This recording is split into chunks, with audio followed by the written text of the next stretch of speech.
a place you gotta be, where movies, shows, and games light up your fantasy.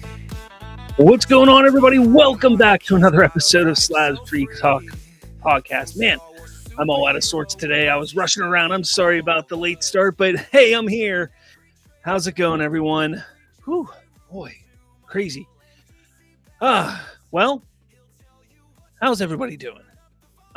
We got a good bit of stuff to talk about. I'm going to talk about some video game stuff. There's Nintendo Switch 2 stuff going on. I know I haven't talked about it since the big reveal of price and everything the other day, but I do kind of want to talk about what's going on and kind of the just ridiculousness that's going on with it right now. So we are going to talk about that.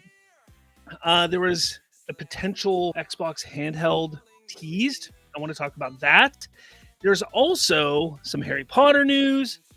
And yes, I am going to talk about a little bit what came out. I saw recently some people freaking out about the Henry Cavill situation that occurred back in 2022. I reached out to a friend of mine and wanted to get some clarification myself on the situation. So I'm going to try and clear some of that up today myself. We're going to talk about that, plus Minecraft exploded. What does that mean for the spring box office? What does that mean for who's going to win it? I want to talk about that. And yes, I know some of you thought that I kind of maybe went off a little my typical views on stuff with my video yesterday, this past weekend, on the marketing of Superman. And I kind of want to clear that up with all of you. So let's get into it, guys. Let's get into it. Hey, Xander, I see you're here. I was a little late too. No worries. No worries. I was a little late too. We got Hope for Life in here. We got Trevon in here. What's going on? Let's go. So glad to see you all here. It's nice to get back to this normal show. Look, like I've loved the last few Watchtower shows that we've had where I've had some guests on. It's been a lot of fun, but I like getting kind of back to this. So this is kind of nice. I do like this. Donovan says, apparently someone died at a Minecraft movie showing. That is unfortunate. I did not see that. Things are getting out of hand. Like, come on. Like, a number of years ago on my other podcast called Bridging the Geekdoms that I used to do, I went crazy and discussed a topic that is very dear to me called, or what was it called? What did I call it? I can't remember, but it was how you should act in a movie theater. What we're seeing with Minecraft goes against everything I stand for on how you should act in a movie theater. And this is crazy. That's absolutely crazy.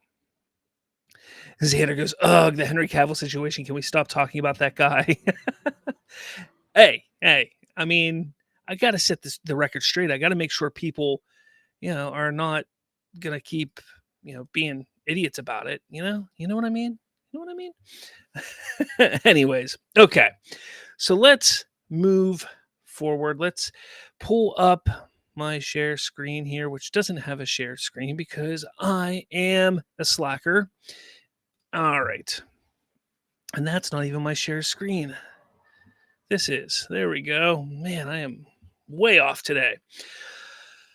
All right. So like I said, the first thing I want to talk about is Nintendo Switch 2. And my issue with it, because I know a lot of people were excited about it. I mean, it came, they announced it back in January, and then they were like, oh, there's going to be a Nintendo Direct that comes out in April 1st, or what was April 2nd was the Nintendo Direct. People were all excited about it. And then here it comes. April 2nd comes. They announce, they show some more. They show Mario Kart. They show another game.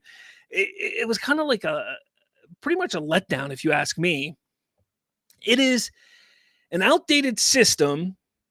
Like, honestly, the graphics, the what makes this system a system is almost 8-year-old hardware.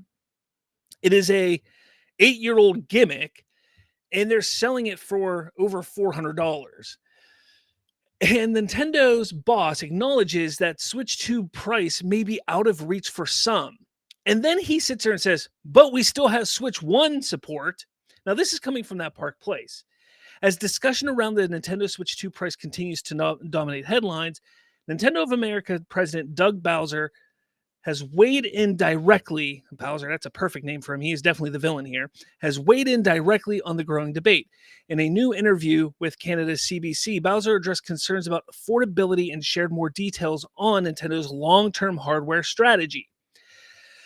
He said the Switch 2 launching on June 5th, 2025 carries a retail price of $450, making it the most expensive home console Nintendo has ever released.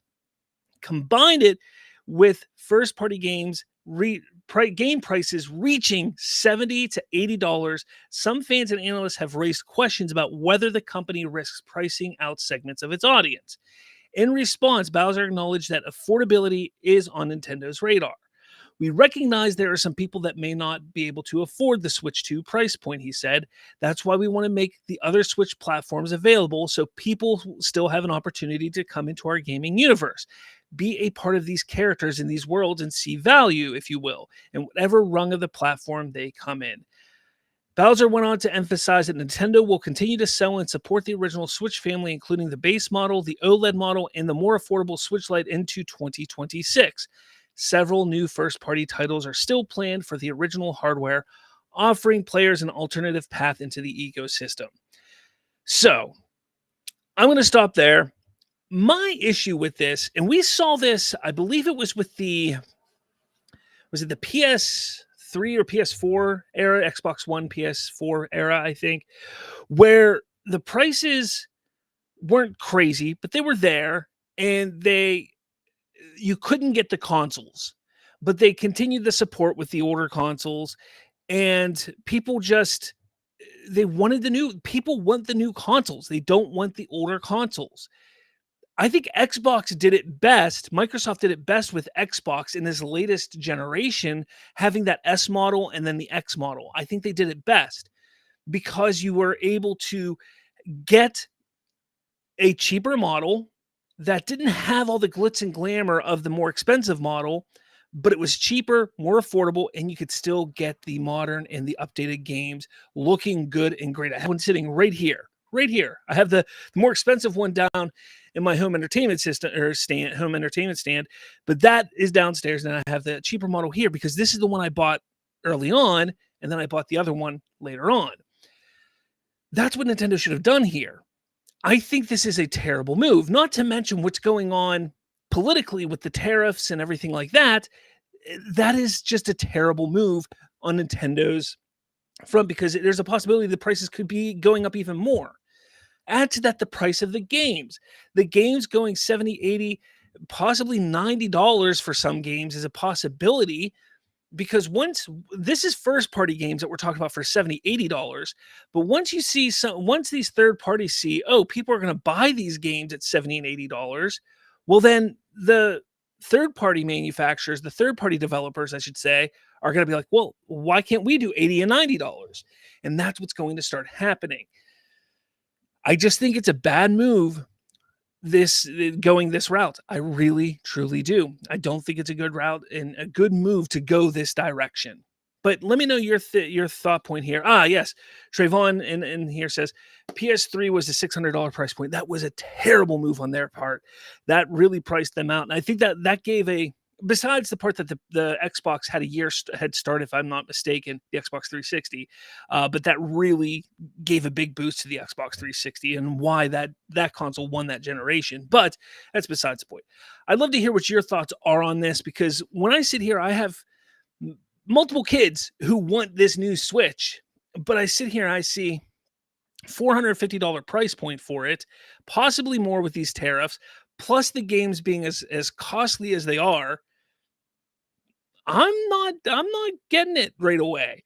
Plus, like I said, it's outdated hardware, and it's a gimmick that is old. It's a gimmick that just honestly, who really utilizes the controllers like they're supposed to be used anymore? Like at first, yeah, we did when the Switch first came out, but the motion controls, that whole thing, that's been outdated for a number of years at this point. It almost seems like it's a Wii U problem again. Not so much, not as bad as the Wii U, but to a point where it was just kind of like, hey, let's just do this. It was successful. Let's just keep doing it instead of building on it and doing something different and better. That's just what I see. And then they raised the price for it. They didn't even give you another OLED screen. The screen is worse than the screen that you can get on the older version. It's baffling. It's baffling to me. Baffling.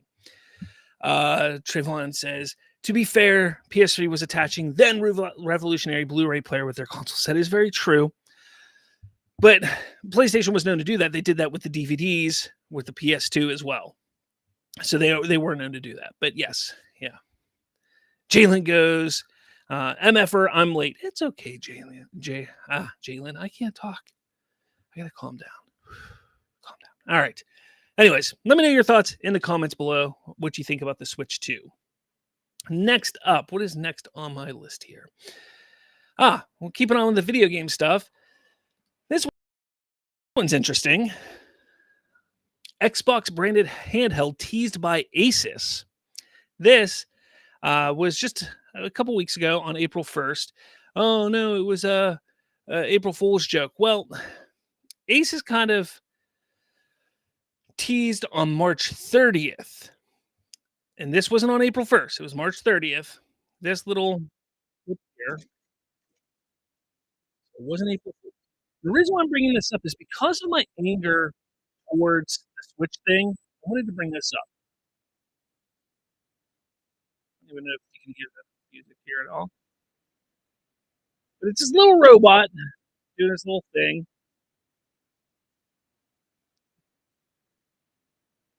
And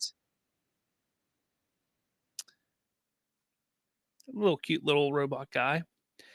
And then Xbox does this little thing. Now, there's been rumor for quite some time that Microsoft would be doing a handheld. If Nintendo is really dropping the ball like they are right now, this is ample opportunity. This is the perfect opportunity for Xbox, for Microsoft to throw their hat in the ring. Absolutely.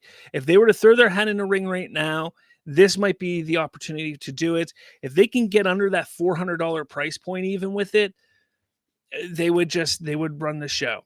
I just think that's all I wanted to bring up with this. I just think it's really interesting. I want to hear what you guys think. If you're Xbox fans, if you're not Xbox fans, look, you got the PlayStation Portal right now, which is kind of a handheld, but not a handheld because you have to be connected to your PlayStation 4. Plus, there's Steam Deck out there that is infinitely better than what the Nintendo Switch is, which you can buy for cheaper than a Switch even. So let me know your thoughts on all that. I'd love to hear what you have to say, for sure. All right. Excuse me. Now, this one is interesting. This one's interesting because I know you guys might get a little upset about this. Damn pop-ups. All these damn pop-ups today. All right. So China has decided to put a partial ban on Hollywood films because of the tariffs that have been put on China by Trump and his administration. Now, I'm not going to get into the political side of things, whether you think this is right, whether you think it's wrong. It's neither here nor there. The problem here is the partial ban on Hollywood films in China. Now, what does that mean? Now, according to that Park Place, China has officially announced a partial ban on Hollywood films, escalating culture tensions following the new 145% tariff on Chinese import imposed by President Trump. Let's see. And that's all that says there. Where am I at here? Okay, here we go. Now, a China Hollywood ban is not symbolic, not significant, thanks to shrinking box office return. Now, what I want people to understand is that while China putting a ban on Hollywood films does suck. Like, think about it. China is a box office draw. Like, China will absolutely highlight and show movies there, but they don't make Hollywood a lot of money. And what I mean by that is, for instance, Um, you're looking at like 5, 10, 15, 20% of the box office, like total box office for some movies. And a lot of the time, you're looking at maybe $10 million, $20 million. The high end, you're looking at $100 million, and that's for something that is absolutely massive. Like that is a massive movie. So the big movies that are coming out over the next 6, 7, 8 months, we're talking about your Lilo and Stitches, your Supermans, Fantastic Fours, your Jurassic Worlds, those things. Those big movies, they may hurt a little bit, but not releasing in China will not necessarily mean that they're not going to be successful. Not releasing in China doesn't mean that it will or will not be $1 billion movie if those films are going to be $1 billion movies. So a lot of people who are sitting out there saying that this is terrible, this is going to destroy these films coming out.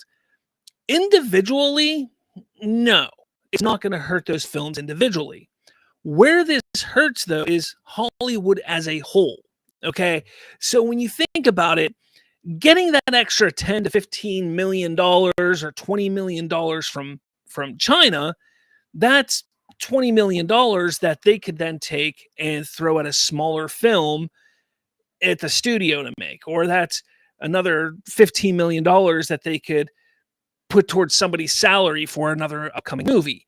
That's where it's going to start to hurt. Not so much with those individual movies being successful or not. And that's where you have to understand how this is affecting Hollywood, and not so much those individual films. Where people also get a little confused is China doesn't show every single movie that Hollywood puts out. They have a certain type of and it's not a quota, but they only put so many Hollywood movies out there. They only import so many because of how they are. I mean, China, they want to have their own films showcased in China, and then they'll put so many from India, so many from Japan, so many from Russia, so many from the UK, so many from America, so many from here, so many from Canada, and they'll only put so many movies that are not from China in theaters there. So it's not like all of our movies from Hollywood just automatically don't get to be shown in China. So there's a lot of intricacies to it that people just don't quite understand, and they look at it like, this is the sky is falling, this is terrible. I think it's not a good thing. It is going to hurt Hollywood as a whole. There's going to be some things that studios are going to have to do, tighten the belts a little bit and make sure they realize, okay, if China does decide to put a movie out, because they may still put out some of these bigger movies, or they may not. They may put none of them out. We don't know. They say it's going to be a ban, a partial ban. A partial ban is what they say, but is it really a partial ban, or is it going to be a total ban? We don't know completely. Personally, I think that it's going to be a total ban. I don't think they're going to put anything in until they figure out what they're going to do with the tariffs and such. And that's kind of what I think is going to happen. Now, this is really interesting here. You can see this guy here, Alan NG at Film Threat, put some numbers together here, and he showed this. He goes, Inside Out 2 global was 1.6 billion. China was 47 million for 3% of its take. You can see that. Like, the biggest one on this list was Godzilla vs. Kong, which made 571 million and made 134 million in China, which kind of makes sense for what it was. And that's 23% of its box office. And Kung Fu Panda made 10% of its box office there. So you can see, like, it doesn't really affect things as much as you would think. Again, there are some movies like you saw, Godzilla vs. Kong. That's a big movie. It made $100 million. But most of them, you're looking at 30 million, 6 million, 50 million, 50 million, 40 million. You're not looking at anything drastic. So when we sit here and talk about the upcoming Fantastic Four, Superman, the Lilo and Stitch, Mission Impossible, those movies, hey, yeah, it's going to hurt them a little bit, but let's face it. I mean, Superman, it probably is going to lose. If it doesn't go play in China, it's probably going to miss out on anywhere between 50 and $80 million, maybe. Same with Fantastic Four. I mean, that's what you're looking at. I mean, is it that big of a deal? Yeah, it hurts, but it's not like it's going to be anything drastic where it's like $200 million, $300 million. That's all I'm trying to get to. Anyways, let me know what you guys think about this whole situation. I'd love to hear your thoughts on it. Let me know in the comments below.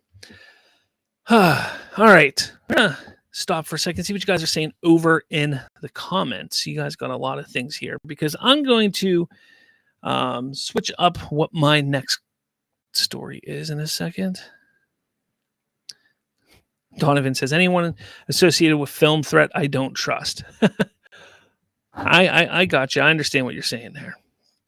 Nuke 'em Nintendo. Just remember, folks, the people crying about the Mario Kart world are the same people who would buy an old unopened games for $200 that they will never play. Not me. I like to play video games. Batman 235. How's it going? He says, hello, Slav. How's it going? Matthew Got It says, I really don't understand how they don't get the Snyderverse's sunken cost fallacy. Maybe it's not fair to Zack seeing as how all those flops were on him, but DCEU was a failure on every single level. That's a good way to put it. Xander says, Tyrone Magnus always says, don't come to hate my opinions. Meanwhile, he's acting like a complete spoiled little bastard without his candy from the store. He will disregard others' opinions. Huh? Batman asked me how I'm doing. I'm doing well, Batman. Thank you. Let's see. What else we got here? D-Man 7. Hollywood studios get 25% of movies released in China.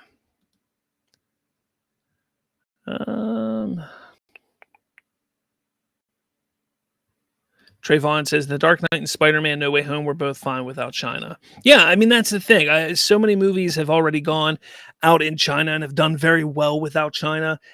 I'm sure we'll be fine there. Again, there are a handful of movies. Like, don't get me wrong. You take a look at this list here.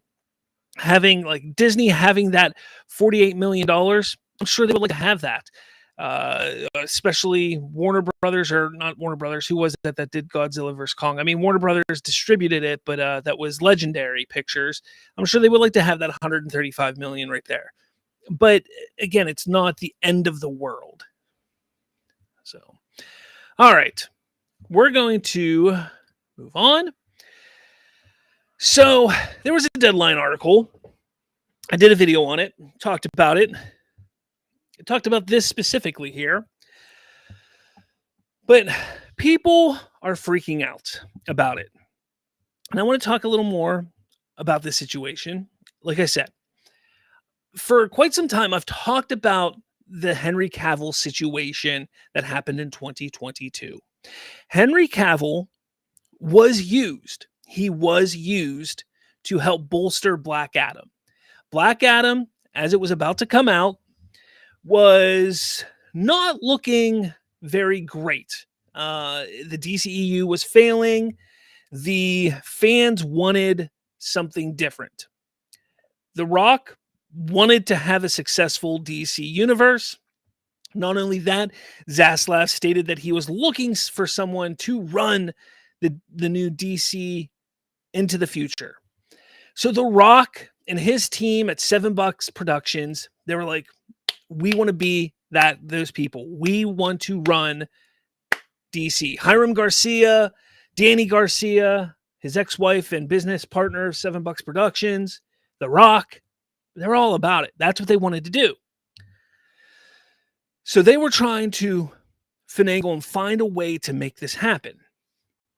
They wanted Black Adam to be a success, and they thought if Black Adam can be a big enough success, if they can show, hey, we know how to make a superhero movie, make it a success, bigger success than what we've seen from DC thus far, then they'll know that we're heading in the right direction. We know what we're doing and we can get the job.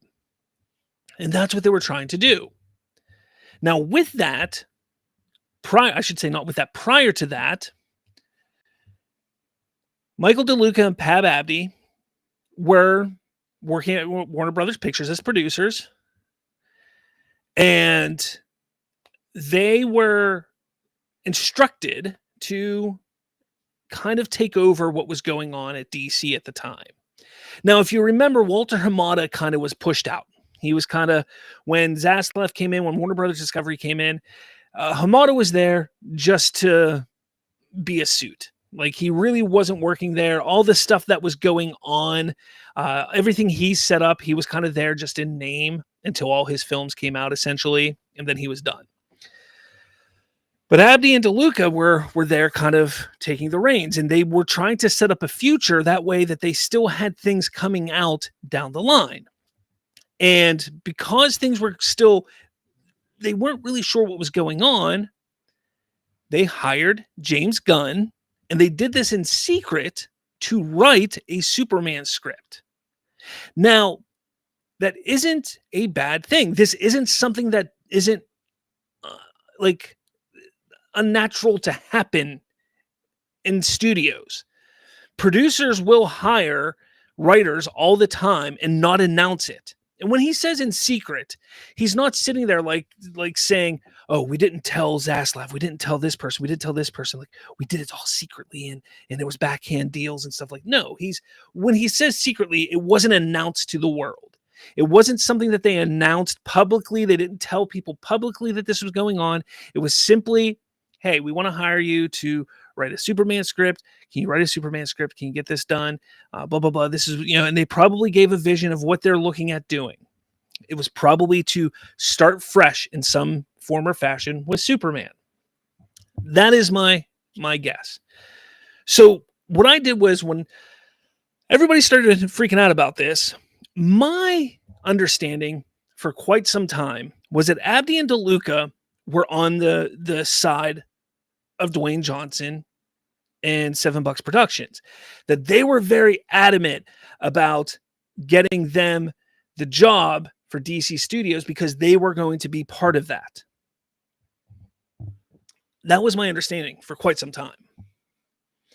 So I wanted to find out if that was true. So that's when I reached out to a buddy of mine.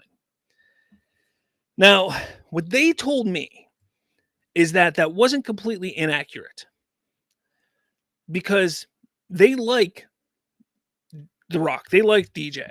They like him. But they were playing it safe. They were playing both sides. They had their thing going on with James Gunn.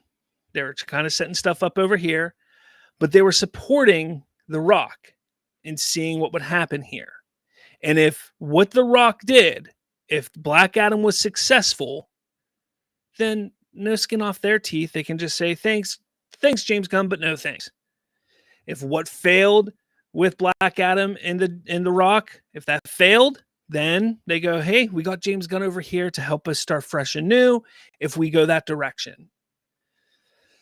Not knowing that David Zaslav was going to hire James Gunn and Peter Safran. Nobody knew that's what was going to happen. So when they hired, and I won't even say hired, when they called back Henry Cavill, when they called him and said, "Hey, fans really want you in Black Adam. Can we make this happen? And with that, can we get you to do a cameo for The Flash? And I have some big plans. What kind of plans do you have?" And Henry Cavill started talking about his plans. They all kind of got together and were like, "Hey, this is kind of what we want to do. We want to build up to a Black Adam versus Superman type of thing." Like, that's kind of what they were talking about doing, leading up to that. So when Henry Cavill went on Instagram and was like, "Hey, I'm back and we have some big plans," that's what he's talking about. He's talking about the plans that he and Dwayne Johnson had building up to that. But remember, he had no long-term contract. He was paid to cameo in Black Adam. He was paid to do his cameo for The Flash. He had no long-term contract. So, Abdi and DeLuca, yeah, they were doing the thing where they were covering their ass. Okay? So you see here, this Uber Kryptonian says, we always knew this was the case. The sad thing is just how Warner Brothers fucked with Henry Cavill telling him he's back as Superman while secretly having gun plan to reboot everything and fire him. Okay, that is completely, I won't say completely inaccurate, but it is inaccurate. Abdi and DeLuca were playing both sides. Now, how much Henry Cavill knew what was going on, nobody really knows.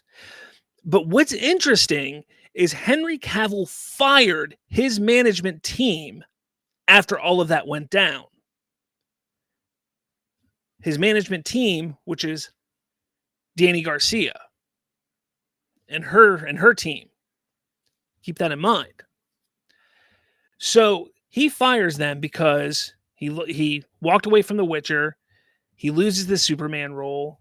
He eventually loses his one show he wanted to do. What was it? Warhammer on Amazon. Like, everything started falling apart for him. His management team just wasn't working out. But if you recognize something, there wasn't any official announcement about Henry Cavill coming back. It wasn't like Warner Brothers put out in the trades that Henry Cavill is back. And that's something that people tend to forget. Henry Cavill is the one who came out first and said he's back. And then on Twitter, you had like Warner Brothers New Mexico or something. I know it wasn't New Mexico, but it was like some random Warner Brothers Twitter account in another country said, "Welcome back, Superman." It wasn't even the American Warner Brothers that said it. It wasn't something that they were trying to push and make official because there wasn't technically a full deal in place. Henry Cavill saying he was back was because he was back in Black Adam. He was trying to hype fans up to go see Black Adam because he was back. I think Henry Cavill knew that Black Adam had to be successful. People had to go see it. And the more successful it was, the more likely it was for them to continue any story with him as Superman. I think he understood that, and which is why he did what he did. So I do partially blame Cavill for what happened. But I don't blame James Gunn. I don't blame Peter Safran. And I don't even blame Warner Brothers. I don't. Because they have to cover their ass. They have to have plans in place for if something fails. And Black Adam failed. So instead of starting from scratch and rushing after the fact, they already had a Superman movie being written, which, by the way, if that movie would have been successful, could have been the next Henry Cavill Superman. We don't know. They could have taken that script and made it the next Henry Cavill Superman. We still don't know if that was the plan or if that could have been the case. We don't know that. We then see the real Seba. This guy's a guy, all right. He goes, "Here I thought Pam and DeLuca were good people, but ended up being shitheads as well. Using Henry as a prop is nasty work." Again, nobody was using Henry as a prop. They knew what they were getting into. I truly believe that Henry knew that they had to have a successful movie. I do believe that. I do believe they screwed him over a little bit, but I think that was more The Rock. I think that was more The Rock than anything else, and his management team, because of how much they were vying for that head running the DC brand. I think it was more them than anything else. That's what I think. And then you see here, you have Drew Ex Machina. Knew it. Anyone that supported Black Adam for the hopes of more Henry Cavill was misled. Now and forever, other than anything I think will embarrass and shame the execs involved and their buddies. Boycott Warner Brothers Discovery. They're disrespectful liars and bullies to boot. And then the Snyder Queen, because, yeah, Snyder Queen. If this is true, then everything Warner Brothers put Henry Cavill through for Black Adam, having him announce his return and then firing him, was all a PR stunt to sell tickets. The Superman movie needs to flop hard and DC needs new ownership. Okay. Again, these are people running on emotion, not understanding what happened. They're simply running on emotion because they can't see the forest through the trees. They refuse to understand what is going on. It was not that they were trying to screw over Cavill. Any studio sets up, like, they hired Gunn months before they even thought about bringing Cavill back. Gunn was hired months before. Number one. Number two, nobody knew that Zaslav was going to hire Gunn and Safran when they brought Cavill in. That's number two.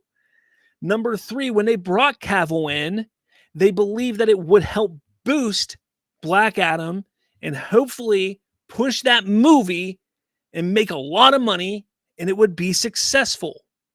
That's number three.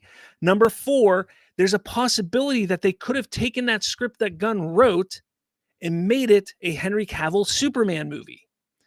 And number five, when it didn't work out, thank God they had a backup plan, because otherwise we could have been waiting another 2 or 3 years for a Superman movie. So when you look at everything, nothing was done maliciously. It was just done because things happened the way they did. And again, did Cavill know everything? I'm sure he didn't know everything. I'm sure he didn't know that James Gunn was writing a Superman script. I'm sure he didn't know that because he didn't need to know that. I'm sure The Rock didn't know James Gunn was writing a script. He didn't need to know that. But I think Cavill knew that the future of him playing the role hinged on the success of Black Adam, which is why he came out and announced his return. And he came out and announced his return without a contract. And I'm sure he was even encouraged to do so by his management team and by The Rock. Full stop. He wasn't encouraged by Zaslav. He wasn't encouraged by James Gunn, Peter Safran, by maybe he was encouraged by DeLuca and Abdi because they wanted to see the success of Black Adam. But when you look at it, there's no malicious act here. None. The malicious act is all in their heads. Everything that they're saying here and acting like there was malicious intent is all in their heads. And it's absolutely absurd. It's insane. Absolutely insane. But I went on long enough with this. Let me know your thoughts in the comments below. I'd love to hear what you have to say. It's crazy, I know, but some people just can't understand. They refuse to see the truth and realize that, sometimes things happen. Things just happen. But let me know your thoughts in the comments below. All right. Matthew Goddard says, he had no contract. He was paid a limited fee for Black Adam, not in the numbers he was paid to be in the films. Exactly.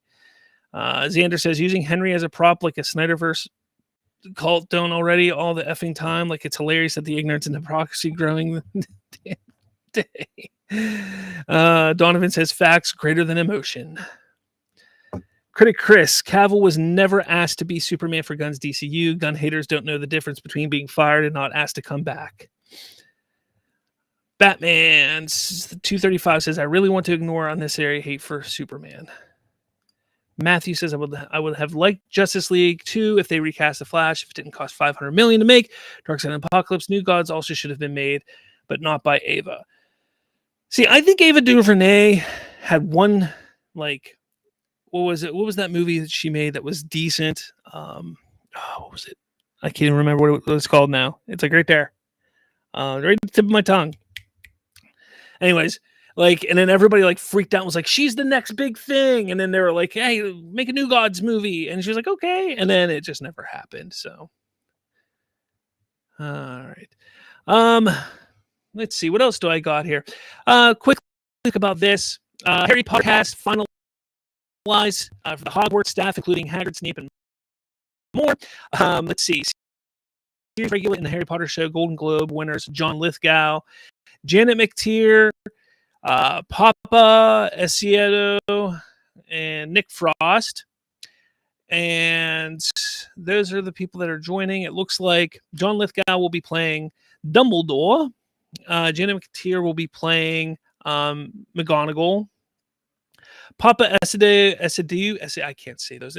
Four names, I'm sorry. I apologize. I can't say them. Is playing Snape.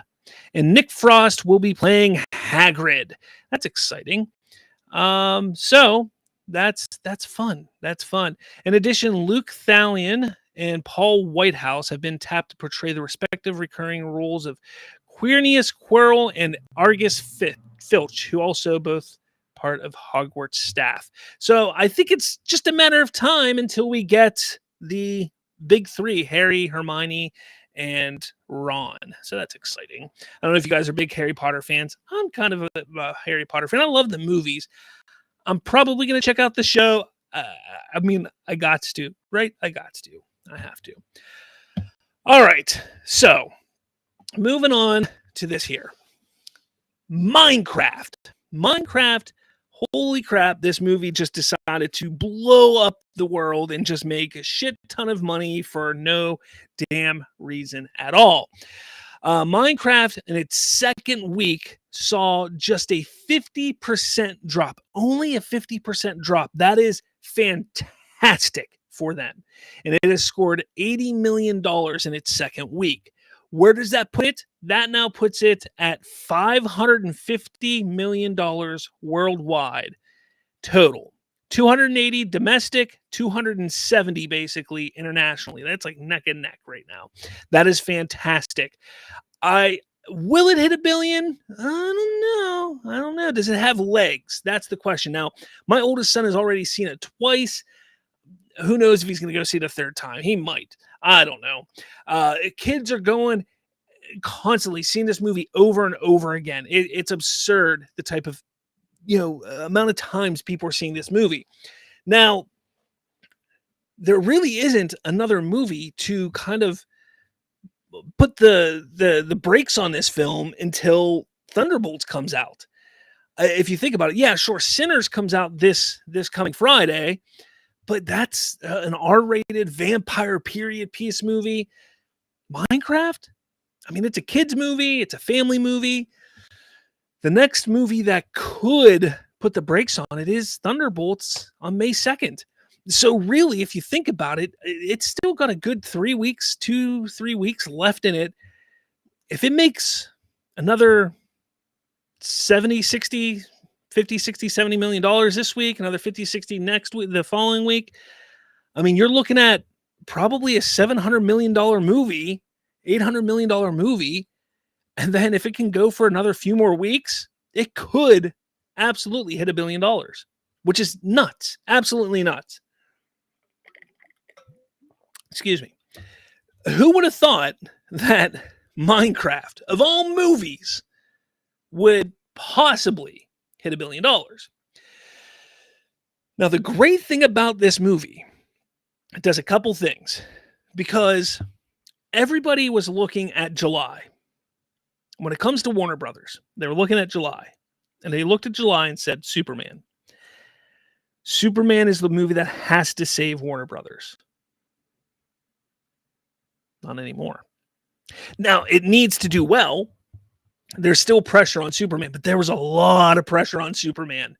A lot of pressure.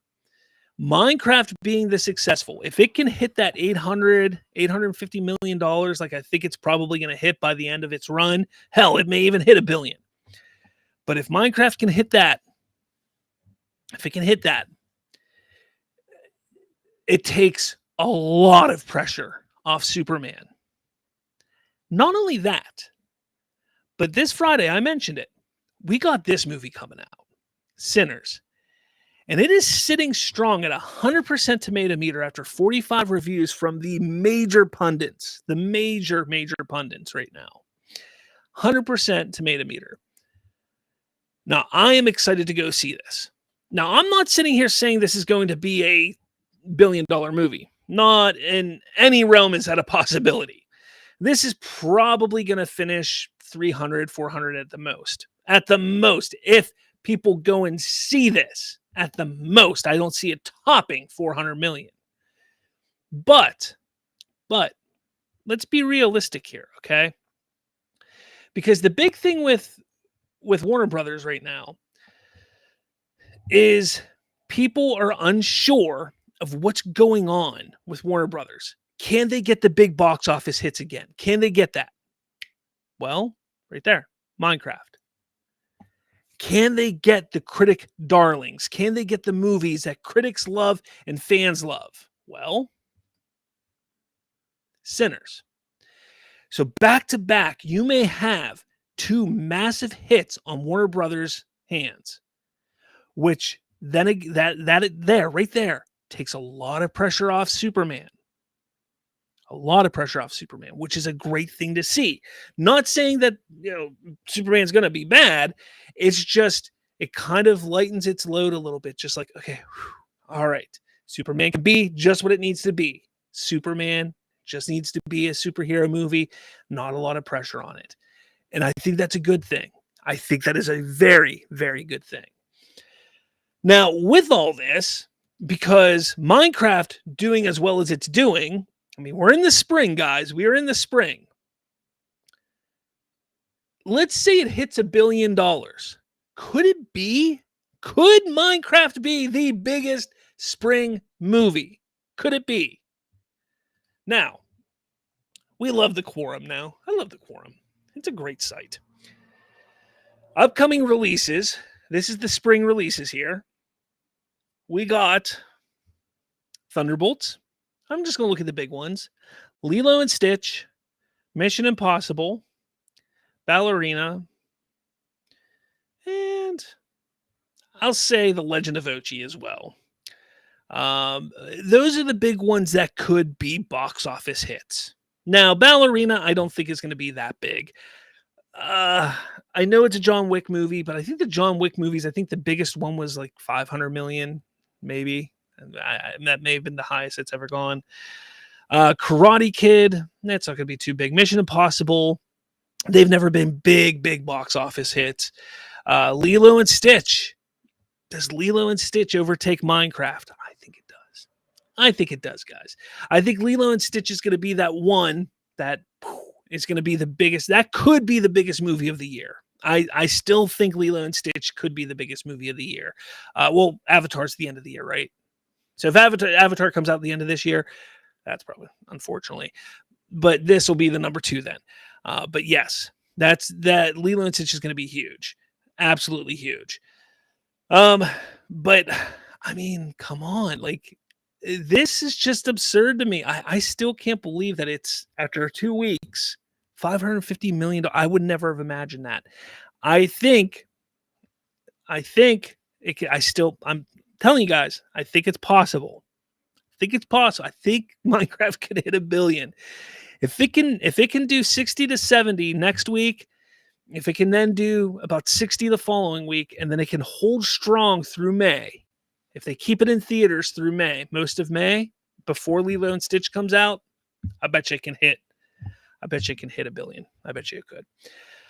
All right, guys, let me know your thoughts on Minecraft. Let me know your thoughts on what's going on with Warner Brothers. If you're happy that this kind of alleviates some of the pressure on Superman, and let me know who you think is going to be the box office winner of this spring. Do you think it'll be Lilo and Stitch? Do you think it'll be Thunderbolts? I mean, could be Thunderbolts. I don't think it. Marvel just, I don't know. I'm excited about Thunderbolts. I just don't think it's going to be Thunderbolts. Hell, could it be the re-release of Star Wars Episode 3 in a couple weeks? No, it's not going to be that. But let me know your thoughts in the comments below. All right. What do we got here? Hope for Life says, feel like Lilo and Stitch is going to make an amount of money that could never, ever be counted. Yeah, it sounds about right. Sounds about right. Trayvon says, you see why I predict a $2 billion box office for Superman? Look, I'm staying with my prediction. My prediction is going to stay. at about 7 to 8. Like it's 700 million, 800 high end. That's what I'm staying at. Dude says Sinners won't make more than 150 in America at most. I bet Sinners will pull in worldwide total around 200 million only. I think Sinners is, what is that? It's tracking for like 45 opening weekend, I think is what it's tracking for. So you're probably right. If it's a big movie, like if people really like it, it could probably get around 300. That's what I'm hoping for. 400 would be fantastic. But you're probably right, dude. You're probably right. 200 sounds about right for that. I would love to see 300 for it. I would really love to see 400 for it. I'm a huge vampire movie fan. Like I love vampire stories, so I can't wait to go check this out. So I would love to see it make a lot of money, and I would love to see Ryan Coogler get a huge win that isn't a massive IP. It isn't a Marvel movie. It's not a Rocky movie. It is a complete original story. I'd love to see a big win from him like that. But 200 sounds about right. Heck, let's split the difference. Let's say 250. Let's go 250, right? Let's go there. Let's see. Anything else? Hope for Life says, I mean, just imagine if Thunderbolts comes out and makes 90 billion? You mean 90 million? 90 billion? That's not even possible. Boy. Okay. So, real talk, guys. Real talk to end the show. So the other day, I made a video that some of you got it seemed like you guys got a little upset about when I talked about the marketing for Superman and how I feel that a trailer should come out on April 18th. And to be honest, we still don't know if a trailer will or will not be coming out on April 18th. We don't know. Some feel that what James Gunn said was stating, oh, it's going to be a while until we see a trailer. Some were saying, oh, he's just saying that to say that. I don't take it as a definite that we are or that we're not. It is what it is. We may not. Okay. Now, in my opinion, you guys know this. The marketing thus far, I think, has been fantastic for Superman. I think they've done a hell of a job with the marketing. I think they've done really well with the teaser trailer, with the TV spots, with the crypto stuff. I think the Super Bowl could have been handled a little bit better. But for the most part, I think they've done a really good job thus far.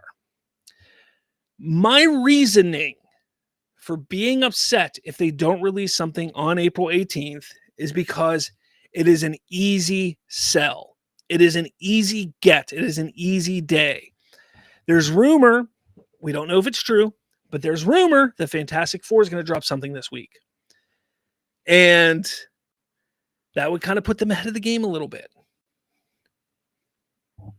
I think they need to stay ahead of it. They need to stay ahead of Fantastic Four. They need to stay ahead of Jurassic World. They need to stay ahead of as much as of everything as possible. And I know a lot of people are like, well, they're following the Barbie marketing system. Well, I get that, but this isn't Barbie. And why would you specifically plan Superman Day and plan events around the world and then not celebrate and not plan to release a trailer for your movie that's coming out in 2.5 months?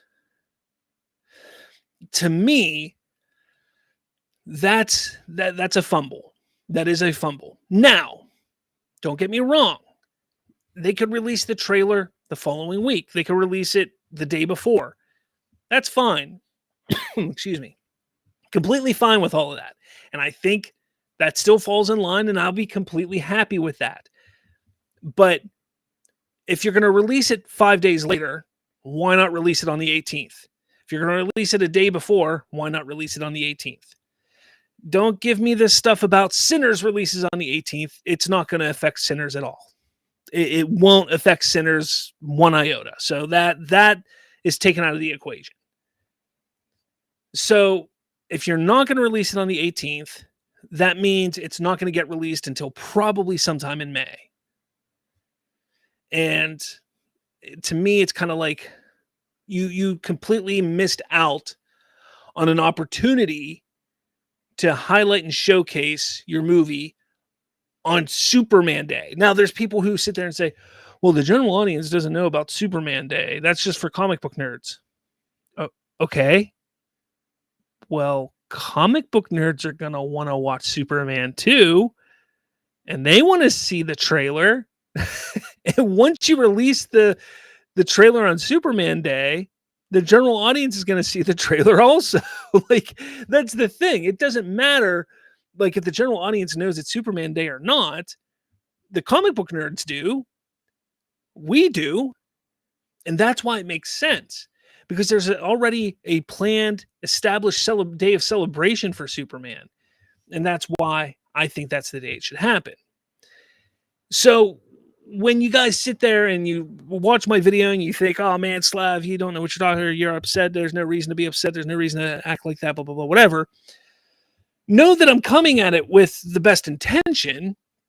It's just I feel that this would be probably the first big misstep thus far with Superman, with this movie. And that's not to say that there's a huge, massive misstep. Again, I think they've done very well to this point. I just think that when all is said and done, they could give us something that day. And they could. And I said that in my video. It could be something. They could give us something that day. They could give us not a trailer.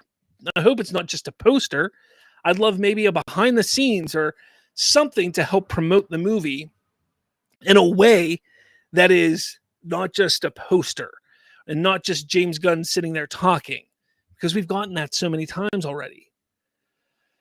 We need to see this movie in action to really help push it and promote it. And again, I've loved what I've seen thus far, but we're at that point of we got to get it moving, guys. We got to get it moving. And it's like every time I think, oh, here we go, we're full steam ahead, and then it just dies down. We're full steam ahead, and then it dies down. That sneak peek the other day was great. I loved it. I absolutely loved it. Crypto was great. Fortress of Solitude was awesome. But we need to see something more tangible, something. What is this movie? What is this movie? And it's not even me that needs to see it. It's the general audience that needs to see it. And you put that trailer out now on the 15th, get it out there, and then you just attach it to movies. Boom, boom, boom. Because between April 18th and, excuse me, in end of May, you got movies coming out, you attach it to there, and then you get a second official trailer out end of May, beginning of June. And then you attach that one to the movies from June to July. It's just my opinion. Again, I'm not the marketing, but I just think that's the best way to do it. And that's why I'm like, I made that video. That's why I was saying it. I don't want you guys to get upset. I don't want you guys thinking that I'm turning on the movie or anything. I just think you have this established day to really promote Superman, the past, present, and future. You should really, really focus on the future. Focus on the future, because that's what you need to focus on. That's just me. What do you guys got to say here? Batman 235 says, Aaron Fisher actually says All-Star Superman is garbage. Please get this guy help. Yeah, I saw that. That's well, he even said that crap, who wrote it? Wow, it's right there. Morrison, whatever. That it's not his, he doesn't like him. He's like, he's not even, I don't even like his writing. And I'm like, what? Like, then why would you even read it? Like, yeah, Grant Morrison. There we go. He said, I don't even like Grant Morrison. So of course you're not going to like it. If you don't like Grant Morrison, if you're not a fan of what Grant Morrison does, then you're not going to like it. I mean, whatever, man. Whatever, man. Trayvon just says, wasn't upset. I was a little disappointed with your reasoning. It's okay, man. It's okay. Matthew got it. So gun barring from specific comments is not unheard of. You think Snyder invented swiping panels from comics or Rodriguez on Sin City? George Lucas did it with Star Wars first. Oh, man. You guys are fun. You guys are fun. Aaron Fisher really is exposing he's a Superman hater, says Donovan. Critic Chris says, I think they've promoted Superman more than any other movie already so far. They've promoted it a lot, I agree. But it's been the same thing over and over and over again. And that's a problem. I mean, we've gotten essentially two posters, because the one with him and Crypto on the moon is kind of a poster. Not a poster, but it is a poster. Then you got the poster of him flying with what's kind of my background here. And then you got the teaser trailer, you got the extended teaser trailer, and then you got the TV spot. And it's all basically the same, because even that TV spot is just kind of the teaser trailer just from another angle almost. And then you got the extended teaser, which is just the teaser with scenes just a little bit longer, and then that extended scene, which is just the teaser just extended. So it's been a lot of the same. And that's my issue, because we're not seeing Superman be super very much. And I want to see Superman be super. I think that's what's going to sell the audience. The teaser trailer was great, because the teaser trailer was, let's pique the interest of everybody. Superman's ass got kicked. How did his ass get kicked? Like, that's interesting. Look, what happened? How did that happen? Oh, man. The public's against him. Oh, geez, there's other heroes. Look at the dog. Cute little dog. All right. And like, that's the teaser trailer. It piques your interest, gets you asking questions. And we've had that for 5 months now. Then there comes a time when you have to transition that to, oh yeah, now this is Superman. He's super. He kicks ass. He's got some heart. That's what I want to see. And you need to make that shift for the general public at some point. And that's kind of where I'm at. And I don't want them to wait too long. I am worried that they may wait too long to do that. I am. I'm just a little worried for that. Again, I know that Superman sells itself. The suit, the emblem, the logo, the shield, whatever you want to call it, sells itself. But you got to show both sides of it. Pique their interest, show the interesting stuff that'll get them interested, show Superman being badass and being Superman, and then show them the story, get them in the seats. Hope for Life says we need to see the next trailer, next trailer of a lot more of him saving people or knocking out bad guys. Critic Chris says Aaron's hate on Gunn don't make sense to me, because he liked Guardians 3, he likes Superman 78, which has humor to it, but he simply hated on Gunn ever since he announced co-CEO of DC. Why? I don't know, man. Matthew got it says, I like some of Grant, but not all. I find Damian to be the worst Robin. Critic Chris, Slav, yeah, it's like he hates Gunn personally, but won't say why. Ah, boy. All right, well, let's do this. Maybe. There we go. It's a little loud. Let's turn that down. All right, guys. I'm going to close up shop for the day. Thank you all for joining me. I got a couple videos I have in mind. Next week is going to be an interesting week. I want to try and focus on Star Wars next week a little bit. So if you guys are Star Wars fans, cool. I'm still going to do DC stuff. Don't worry, Watchtower will still be next week and stuff like that. But they are doing the re-release of Episode 3 next week. So I am going to have some Star Wars-centric videos coming out next week. So be on the lookout for that. But I will still have some DC stuff coming out as well. But just in honor and excitement building up to Revenge of the Sith coming out again and being in theaters. I'm excited. I'm going to take my kids to see it. None of my kids saw it in the theater, so I'm going to take two of them to go see it in theaters next weekend, which is exciting. But remember, this Thursday, Watchtower, 8:30 p.m., so be there. or not. Hopefully you are. Don't have a guest planned for this week, so we'll probably get back to the old normal thing. There's a lot of DC stuff that has popped up that I have saved to talk about, so we can talk about that. But yeah, we got some stuff to talk about. Matthew says, I like New X-Men. I have arguments with people over that. That is Grant Morrison. Yeah. Chris says, I'll be seeing that in theaters again, probably. Cool. But all right, guys, thank you all for joining. I will catch you all later. Sorry for the late start. I apologize for that. But with all that said, guys, I will check you all out